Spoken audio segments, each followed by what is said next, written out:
We're back on TV 18. Good morning, everyone. Big thanks to Mountain Grind, our coffee sponsor here on the station. We should have some, but if you want some, go stop by right here in Cooper Creek Square. They've got some really good fudge as well. Mountain Grind is a great place to be. So Becky Zimmermann is joining us, National Sports Center for the Disabled, as well as Cinnamon here, who has her eyes closed, so really taking a nap. But does she come along with you everywhere? Yeah, so Cinnamon was trained as a guide dog for the blind. Okay. So she was part of the San Rafael program. It's called Guide Dogs for the Blind. Okay. And there's puppy clubs across the country that train those dogs. So there's one in Denver. Very cool. And so Cinnamon went through all of that training, and in the very end, there was one test she didn't pass. Oh. So instead of saying they flunked guide dog school, they call it a career change. So she had a career change. Okay. And her owner trainer is a friend of mine. So she called nice. me 3 years ago, and she said, there's this dog with thousands of hours of training. She should be doing something. Right. So she's on loan to us at NSCD. Okay. And her job now is to make people happy. Yep.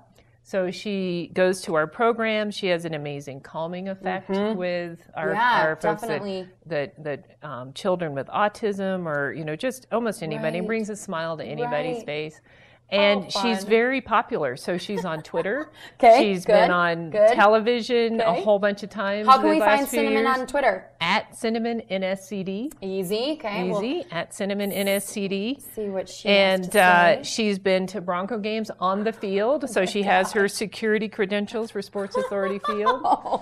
So she's a very special dog. Yes, and you get her every once in a while. Yeah, so she hangs out with me quite a bit. Very cool. Yeah. Very cool. So she was trained, and you guys train your volunteers. Tell me how many different training kind of programs there are, because there's tons of different disabilities you guys deal with. What does that look like because if I'm a volunteer, I can't just do anything.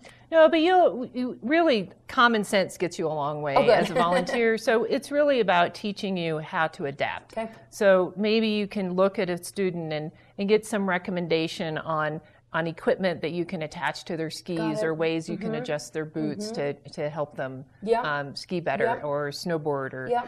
So with the disabilities, we serve people with physical disabilities. So you might think of someone with an amputation, a leg or an arm, or maybe someone with a spinal cord injury who is paraplegic. We serve people with cognitive disabilities or developmental disabilities, and then also behavioral issues. And the thing that really sets us apart is we provide therapeutic recreation. Right. And that's to people with all types of disabilities, but each one of those 3,200 people that come to our programs have a stated goal.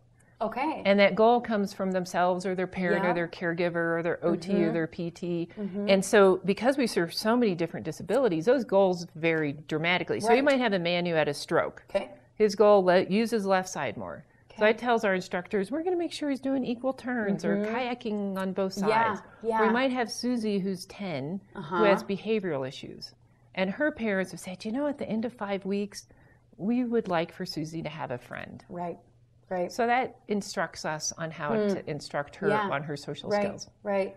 Yeah. That's just such a wide range. I can't even really fathom what you must know and what our top instructors must know and all that stuff. So do you, as a volunteer, as an instructor, work specifically with a certain kind of disability usually the whole time? It's usually pretty broad because we have so many different types of people there every day, and sometimes they come in groups, and it's really about being adaptable. Right. Yeah. So there's certain skills like for a sit ski. If you're going to be an instructor on a sit ski, you need to be trained how to use that and how to tether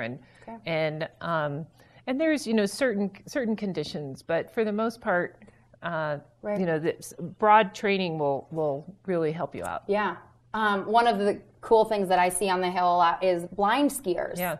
Tell me, how does that even happen? How does that even work? Yeah, it's amazing. So you've got in our recreation program, you'll have just an instructor who's telling someone, when to turn or what to look out for. In our competition center, they're linked with their helmets have mics in them.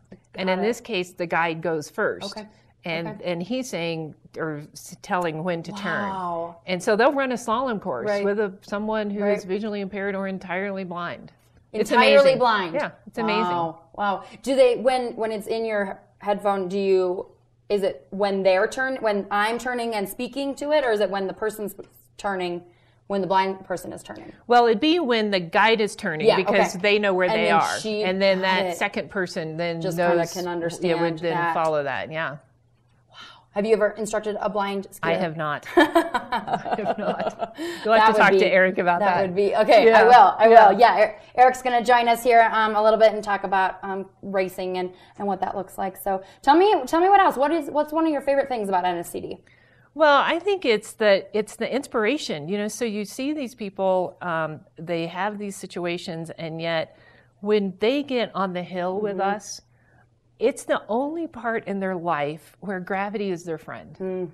So anyone has any type of mobile impairment, right? And all of a sudden they can glide, and they can feel the wind in their face, and we get so many smiles on the hill. I bet. And we also always hear the word about freedom and that sense of freedom. Yeah. But when we talk to the people who participate with us, the number one thing they say is, you helped build my confidence. You helped me regain my self-esteem. Right. And that becomes number one always, followed by, you helped my endurance or my core strength or, the physical benefits. Right.